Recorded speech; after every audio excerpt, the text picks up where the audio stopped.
میں اکثر دوستوں سے کہا کرتا ہوں، میں کہتا ہوں کہ باہر لڑائی ہو جائے تو بندہ خود جاتا ہے، بیٹے کو نہیں بھیجتا.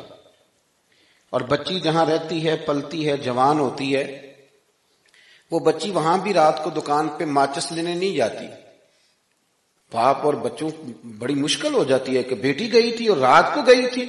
جناب ابو بکر صدیق اپنے بیٹے سے فرمایا، پتر سارا دن کافروں کی خبر رکھنا اور غار ثور میں آ کے مجھے اطلاع دینا.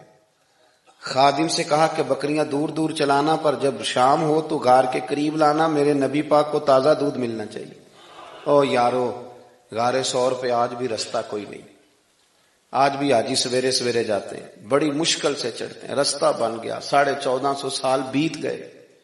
اس وقت تو رستہ بھی کوئی نہیں تھا. آج بھی وہاں آبادی نہیں تو اس وقت کیا منظر ہوگا غار ثور کے پاس. لیکن جوان بیٹی جناب صدیق اکبر کہتی ہیں، میں کھانا پکاتی، روز غار پہ پہنچاتی. میں کھانا پکا رہی تھی، دوسرا دن تھا، میرے دروازے پہ شور ہوا. میں کوئی کسی غریب کی بیٹی نہیں تھی، میں سردار کی بیٹی تھی. کبھی کسی شخص نے آنکھ اٹھا کے ہمارے گھر کی طرف نہیں دیکھا تھا. جناب اسماء فرماتی، شور ہوا، میں باہر گئی تو ابو جال بہت سارے لوگوں کو لیے کھڑا تھا.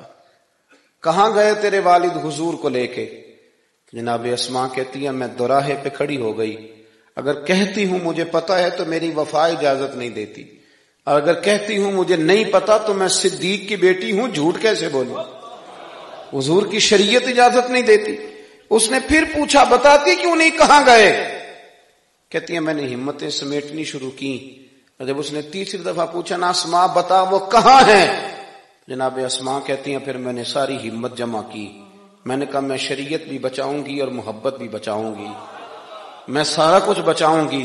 بول کہاں گئے؟ تو کہتی میں نے گردن اٹھائی. میں نے کہا، ابو جہل تو جو کر سکتا ہے میں کر لے، مجھے پتا ہے وہ دونوں کہاں ہیں، پر میں تمہیں بتاؤں گی نہیں. ادھر آ ستمگر ہنر آزمائے، تو تیر آزما ہم جگر آزمائے. پتا ہے وہ دونوں کہاں ہیں، پر میں تمہیں بتاؤں گی، میں نہیں بتاؤں گی تمہیں. جب انسان ہار جاتا ہے تو یہاں گالی دیتا ہے تو یہاں ہاتھ اٹھاتا ہے. ابو جال ہار گیا، صدیق کی صدیقہ بیٹی کے سامنے ہار گیا. اس نے ایک تھپڑ مار دیا جناب اسماء. حضرت اسماء کہتے ہیں، کبھی کسی نے آنکھ اٹھا کے نہیں دیکھا تھا، میں سردار کی بیٹی تھی. تھپڑ لگا تو میں زمین پہ گری، کان میں بالی تھی، کان پھٹ گیا. اسی طرح سے میں اٹھی اور میں نے بہتے ہوئے خون کو اسی طرح سنبھالا. لوگ ابو جال کو پکڑ کے لے گئے کہ تو عورتوں کے منہ لگتا ہے.